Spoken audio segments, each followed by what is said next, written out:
This program is brought to you by thepodcastfactory.com.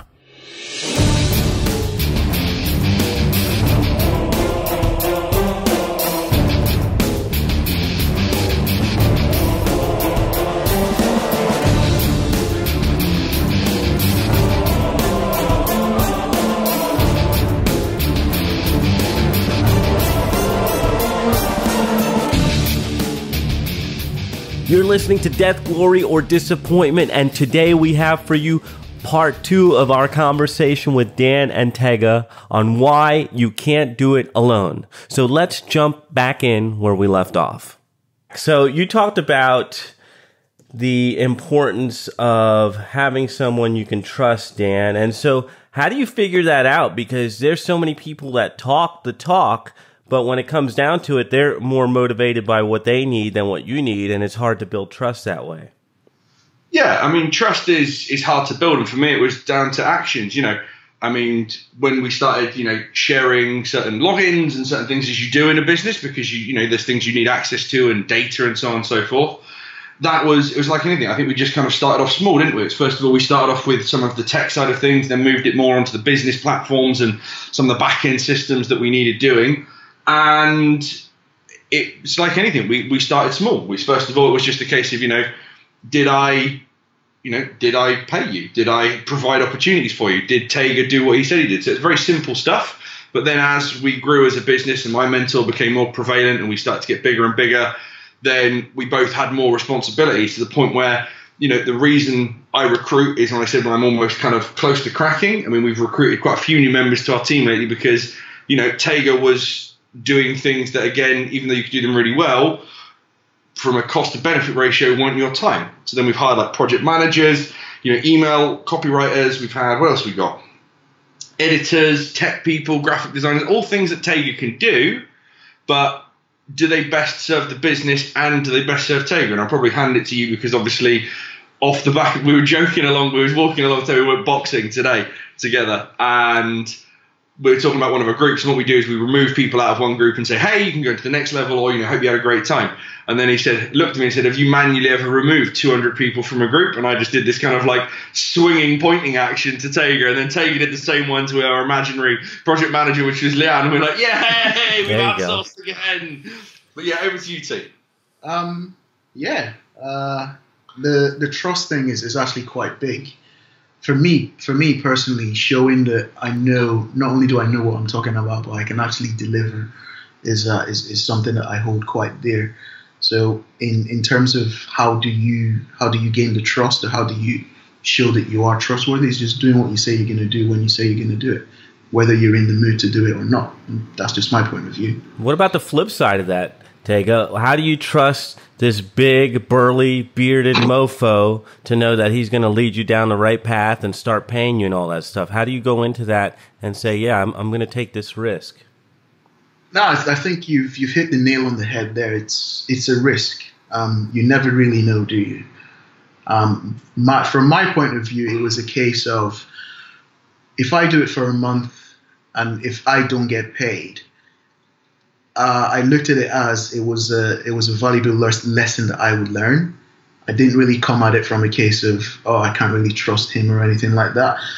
Like I alluded to earlier, it would have given me almost a behind the scenes look, and it would have confirmed to me whether I could do it on my own if push came to shove. So the fact that the relationship continued after the month, it was beneficial. If it didn't, would I have struggled? Yeah, I would have struggled, because having access to Dan and his network and the things that he can do, it has helped. But it was certainly a risk, and it was one I was willing to take. Now let's get into some of the nitty gritty, because I'll tell you a little story about Dan that I tell everybody. But when I first met Dan, I thought he might be a total asshole because he did not respond to any of my messages. Now, I didn't have any instruction package to keep reaching out to him. So how the hell do you go into this thing and deal with a crazy Dan that may or may not be there? How do you wrangle that and harness the power of Dan?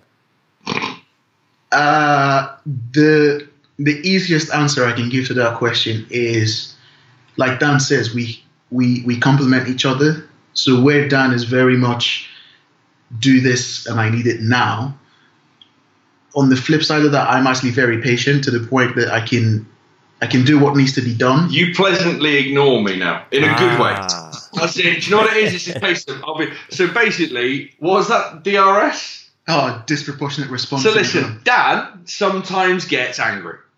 And I will be like, Tega, fucking get them off our email list, block them, remove them from everything, we're going to destroy them. Destroy them. They're rude, terrible people. Tega's like, I've got it. And then I'll be an hour later like, yeah, Tega, they apologised and I apologised. And then be like, did you do anything? And he's like, nope. And I'm like, good. So that sounds ridiculous, but Tega knows now when I say shit needs to be done. Like we now, we'll talk about the Cyprus incident as well, which is we'll talk about well, that'll be for show 2, the Cyprus incident, which is actually the best thing that ever happened to us, to be fair. That was the turning point in us growing as, I think, friends and business partners, and, me as doing what I do, whatever the fuck that is. Someone keeps asking me what I do, and I'm like, I don't know, stuff. But what's the question? Oh, yeah. What was it? No, I want to know about the Cyprus incident, because we are in show 2. I'm gonna take care of this stuff behind the scenes, so we want to hear the story. Okay, well, we'll come to that in just 2 seconds. Yeah, so basically through working together as we do, there are some things where I say, I need it doing now. That means fairly soon, but there'll be other times it'll be like, mate, this needs to be done now. Like, he knows like the inflections of me, and obviously when we message and talk, it's like some things is now, it's like, yeah, next few days, let's clear that off the decks. Whereas I'm like, dude, now can you drop what you're doing? It's like, cool, we're on it. And it's a case of we've just learned to work for it. Like I used to think, I was always asking Tega, what's up with you? You pissed off? I'd worried that, I care about people. Tega's just quiet. He's an internal person. So obviously it's him there just like chill, and he's actually just chill. Whereas if I'm chill, something's wrong with me because I'm a fucking head case and I'm always on. So we've just learned, and this is it, if you're growing teams and you're growing a business, you have to learn both the skills of the person and how to work with the person. And I think Tega knows when I'm having a low, and he's very good at covering for me and just basically say, look, dude, you just go fucking sort your head out, come back when you're ready. And having that there for me actually makes me, almost like come back quicker, but it just makes it better. I don't know if that makes any sense. And equally, if I need, if Tega needed anything from me, I'd just do it. And I like to, and this is kind of the side of me that, because I know you don't, Tega, and hope you say otherwise, you don't want for much. You're a very low maintenance person. Yet I show my gratitude with things. Like I try and take Tega to as many cool things as possible. We're going to New York, we've been to Thailand, we've got all kinds of stuff coming up, because that's how much I value him, and I want to bring him on the journey with me. That's so sweet. Shut up! Fuck you, John. Oh God, we're doing it again. Good to see Brighton's not having any effect on you. Dick. All right, so let's keep moving here. And so how do you figure that out then, Tega? How do you figure out those highs and lows, and how do you work around that? Because I know I've worked with Dan not as closely as you, but I know he has them, and I've learned to deal with them. And I'm wondering how you figured that out, because you're with him every day. To be honest, the first time it happened, I actually shot myself. I thought my world was actually collapsing. And it wasn't until I spoke to, I think it was Dexter I spoke to, and Dexter is Dan's mentor, but I'm sure he's mentioned that on the show before. So I spoke to Dexter, and Dexter explained things to me he basically made me aware of the signs to be aware of, so that if I was with him or if I wasn't with him, speaking to him, there are certain mannerisms he has whenever he's about to crash, and being patient enough. And not really taking the first response, as Dan alluded to, the DRS thing that we've aptly named. So being patient, not to take that, and just being patient, like, okay, so he's maybe giving me both barrels, and then considering what's going on behind the scenes, what external pressures he may be under, and then speaking to him when it's calm, and then saying, okay, do you still need this to happen, or was that just like you being angry in the moment, and just being patient and being flexible. I think that's what's really helped me figure that side of things out. So you didn't just tell him "fuck you"? That's, I mean, that is the Cyprus story. That is the Cyprus incident. So yeah. All right, tell us the story. I want to hear Cyprus. So the backlog to the story. So we had so first of all, we launched a copywriting course that it was actually Grit. It Was was the first Grit. Was it the first Grit with copywriting? Didn't we have the copywriting course and Grit? No, it was the first Grit. Right. So okay, you tell it then, 'cause your memory clearly is less gooched than mine. So I play American football in the summers. I know it's weird if you're an American listening. Like we do play a sport over here. So this is the copyright one. So this is copywriting, but then the other one was a tiny incident. It started with Grit. But Grit was good. DRS, folks. DRS. Come on. Let's get the story out. Yeah. Okay. So when we were launching Grit, there were a couple of little miscues because I missed a couple of things, and the premise of Grit and how Grit came about was because Dan wasn't really happy with some of the woo-woo things that were going on. There seemed to be a period whereby the woo-woo people were everywhere, and that just angered Dan. So naturally, he bottled up the issues, and he didn't really bring them up, which I keep telling him not to do. But I don't do it anymore, though. Good now. That's another story. So he bottled up the issues from Grit and didn't really say anything. And then kind of like in the middle of my American football season, things were hitting up. We made the playoffs. We were then launching the copywriting course. Something happened which never quite happened. Dan decided that some days were going to be the days that we did the bulk of the work that we had to do, when normally we do that either on a Monday or a Tuesday and take the rest of the week, kind of take it easier. So on Sundays, I play American football. So Saturday night, because I know what is coming on Sunday, I try to preempt and prepare and do as much as I can. So this particular Sunday, this is like the first playoff game that we're in. And this particular Sunday, or Saturday rather, Dan says, okay, I know you've got your football game tomorrow. This is what I need you to do. So like a good little soldier, I did everything. Where I did fail, unlike a good little soldier, was I didn't test it. Ooh. Yeah, so... Well, no, in your credit, everything works, Tega. Yeah, I'm getting to that bit. Every single thing works, especially the Stripe failure notification. No. It's fucking brilliant what happened. And I was like, but this will make sense to you, Jonathan, who's done launch and so on and so forth. So I just want to say, technically, he had done everything right by one micro detail. Yeah, and that micro detail was I hadn't tested. When I say testing, what we tend to do is when we're having one of these internal launches, we go through everything as a customer, just so we can see how the customer goes through things. On this occasion, I hadn't done that. And on Sunday, before I left the house, got on a quick call with Dan. Is everything set up? Yep. Have you tested everything? Me thinking I had everything covered, I said yes, which wasn't necessarily true. So yeah, we parted ways for the day. And then me thinking everything was okay, I went ahead, played my game. And as is tradition, I just checked my phone at halftime to make sure everything's okay. Picked up my phone to 20 missed calls. It must have been, I think it was like 149 messages on Facebook. And then for good not just from me. Yeah. Oh, okay. For good measure, there were 10 emails as well from Dan. And that's also not counting the 50 plus emails from Stripe notifications saying they were payment failures. Please, can I tell them what went wrong? Go ahead. So, the course, considering how much I'd spent, Titans, Ben, obviously all the private coaches I've had, Dan, was $495. So, a reasonable price for, which was probably about 15 to 18 hours worth of content and solid work. What the price people were trying to buy us was £49,500. Yes. So, as you know, I mean, but there was part of me that was like, okay, well, fuck, what if it went through? All you need is one. We fucked someone.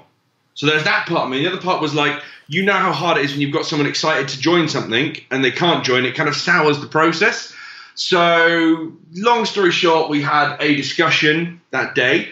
It was fixed. We did, you did go through and manually message everyone. It was time consuming, but the beautiful thing about this, what the outcome of all this is why we're probably so slick now.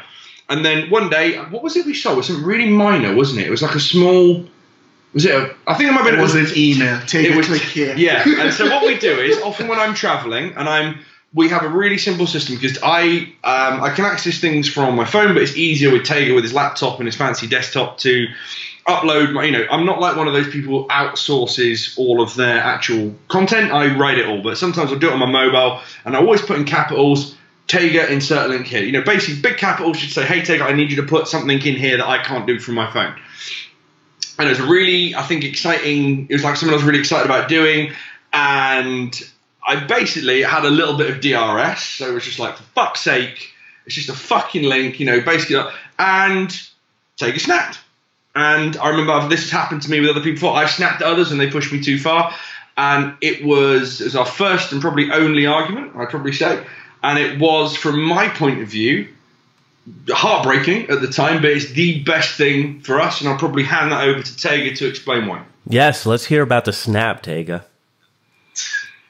I can't really explain the snap. The emotion I felt. You did go full Nigerian. Yeah. You was brilliant. I did quite like it. The emotion I felt at the time was just the best way to say it is unappreciated. Yeah. So feeling unappreciated, it just can I say this? It just triggered me. Oh no! Did you go to your safe space? I actually don't have a safe space to combat the rising rage. I actually hung up on Dan, which was quite scary because when I hung up that phone, I didn't really know if he would pick up when I called him again. I hung up and ran out the house and then just went for a long walk. Yeah, you do that when you stress. And the thing is, we never really tested each other's limits. We'd always kind of got on well. We did have quite good fun together, and we've been, got pissed up quite a few times, and Tega stayed with me quite a bit. So we've never actually tested the limits, and which is why it was good because I realised that I hadn't shown my appreciation. See, for me, how I show appreciation is like treats, and that's not your you don't recognise that. You appreciate it, but you don't recognise it. Whereas yours is more like recognition, letting people know what a good job, and also telling you what a good job is. Whereas for me, not accepting the things that I do when I'm trying to kind of say, here, have some things and stuff, it's welcomed, but not. So we now know how to communicate with each other. So if I get us dinner, you say thank, like little things. You say thank you. Tega does a good, we have a launch that's successful, something goes wrong. I'm always very, make a point of giving you credit and, bringing you into the business, letting other people know what a great job he's done. And the thing is, it's just helped us communicate now because I appreciate Tega a lot more and vice versa, I'll let you say that, but we now communicate considerably better. And before, I think, because we didn't know what we could and couldn't say, like I basically said, Tega, if I'm fucking being a dick, you just need to tell me and say, Dan, you're being a dick, go cool off, chill out. But equally, like for example, when Tega hung up on me, he knows for me that's one of my triggers. Yeah. So if someone hangs up on me or just like shuts me down, I'm a natural closer, and I go full turbo. I go turbo DRS. Turbo DRS. So we now know if we have an argument, I'm like, cool, Tegs, you take a few minutes. And we don't argue really, but this is it. And it sounds like we're in a fucking relationship, but all businesses that is the theme. But businesses are relationships. You have relationships with your colleagues and your friends. Here's what I want to recommend to you guys. This is nothing. Okay, listen to any gays listening. I love your capital in the UK, but I'm proper well into vagina. I mean, well, not right now because that would be really weird. That'd be really weird. Seriously, massive into vagina, tits, women, awesome, all that kind of stuff. Again, not being misogynist, I just prefer those bits as opposed to boy bits. If you like boy bits, girl bits, or whatever it means, good for you. Just making it clear. Stop fucking trolling my podcast, Tega. Sorry, you big muscular bastard. I don't mean to troll. Here's what you guys need to do. Pick up a copy of the 7 Love Languages, and it'll help you guys smooth this stuff out. big man. I've actually got that on my Amazon wish Mate, list. to be honest with you, and I'll tell you, Jonathan, that is where I've learned some of my communication skills in the last. That's where, because not in a love way, but I've realised we all show our happiness, anger, displeasure, joy in different ways. So, like I said, when I had to, in a business, our whole team is weird. I mean, I've literally got the weirdest team ever, and I fucking love them. But I know how to motivate each person. I equally now know what not to do, and equally they know not what to do to me. There are certain, like for me, like when we started working together, Tega would give me big ass long paragraphs. And you've done this as well, Jonathan. Yeah. And 3 bullets, 3 to 5. What do I need to know? Where do I need to be? 1 bullet. Cool. 1 bullet. Not even a bullet, like 1 word. Tuesday. Got it. But this is the thing. So when you are growing a business, like understanding communication, understanding how each other communicates, understanding each other's trigger points and things that, are just red flags are really, really key. And I think until you pushed, I think the thing is, we said this, we had a basis in friendship, as in we got on well, we were both, committed to what we were doing. But, sometimes you do have to kind of push it a little bit, and sometimes someone snaps, and it depends how good you are as I'm going to say a business person, and equally if you're humble enough to accept, because I said to you, do you know what, dude? I was wrong. And ever since then, we've just grown really rapidly, haven't we? Yeah, sure. Less work, less stress, more fun. Oh, I know you're sorry to hear me cutting back in here and letting you know that it's over for today. But don't you worry, we'll be back next week with part 3 of Why You Can't Do It Alone. Talk to you then. You've been listening to Death, Glory, or Disappointment with Dan Meredith. If you enjoyed the show and you want more, then your next step is to go to iTunes right now and subscribe. And while you're there, give us a rating and review. It'll help us out a bunch, plus it'll bring you good karma.